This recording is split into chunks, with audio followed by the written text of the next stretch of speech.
Wangare's Trees of Peace. A true story from Africa. Wangare lives under an umbrella of green trees in the shadow of Mount Kenya in Africa.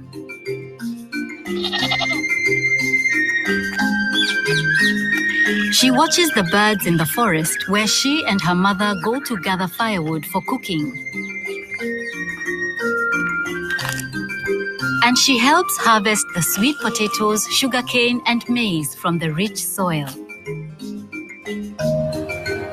Wangare shines in school, and when she grows tall like the trees in the forest, she wins a scholarship to study in America. 6 years later, her studies over, Wangare returns to her Kenya home and sees a change.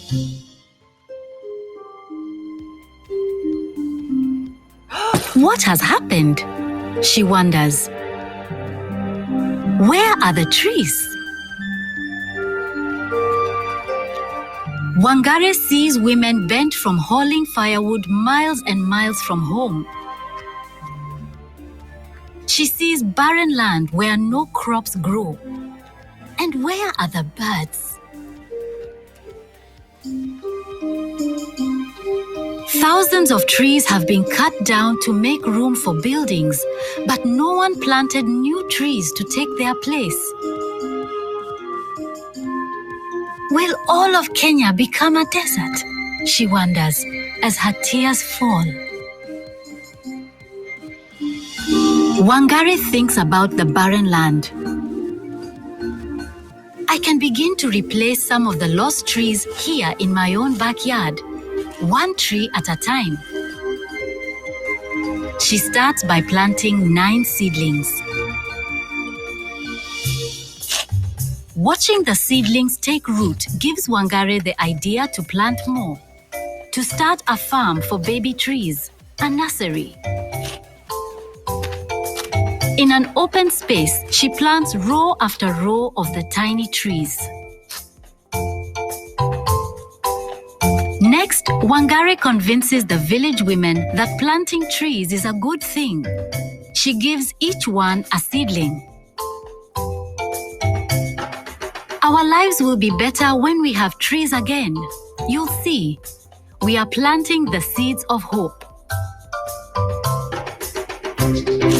The women spread out over their village, planting tiny trees in long rows, like a green belt stretching over the land.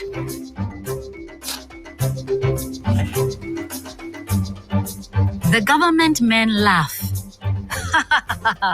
Women can't do this, they say. It takes trained foresters to plant trees.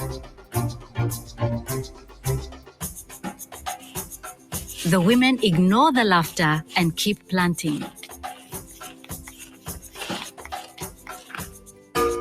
Wangare pays them a small amount for each seedling still living after 3 months, their first earnings ever. Word travels like wind rustling through leaves about the green returning to Wangare's village. Soon, other women in other villages and towns and cities in Kenya are planting long rows of seedlings too. But the cutting continues.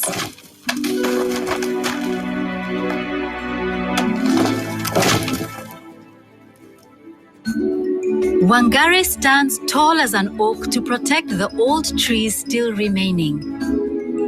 We need a park more than we need an office tower.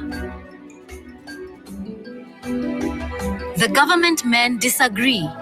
Wangare blocks their way, so they hit her with clubs. They call her a troublemaker and put her in jail. And still she stands tall. Right is right, even if you're alone. But Wangare is not alone. Talk of the trees spreads over all of Africa, like ripples in Lake Victoria. More women hear the talk and plant even more seedlings in longer and longer rows. The seedlings take root and grow tall until there are over 30 million trees where there were none.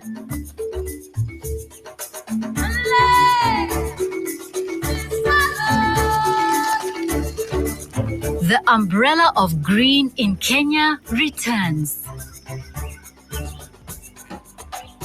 Women walk tall, their backs straight, for now they can gather firewood closer to home. The land is no longer barren. Sweet potatoes, sugarcane, and maize grow again in the rich red earth. The whole world hears of Wangare's trees and of her army of women who planted them. And if you were to climb to the very top of Mount Kenya today, you would see the millions of trees growing below you. And the green Wangare brought back to Africa.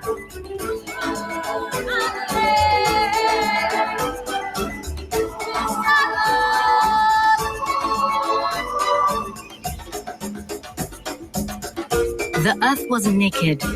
For me, the mission was to try to cover it with green. Wangare Maathai.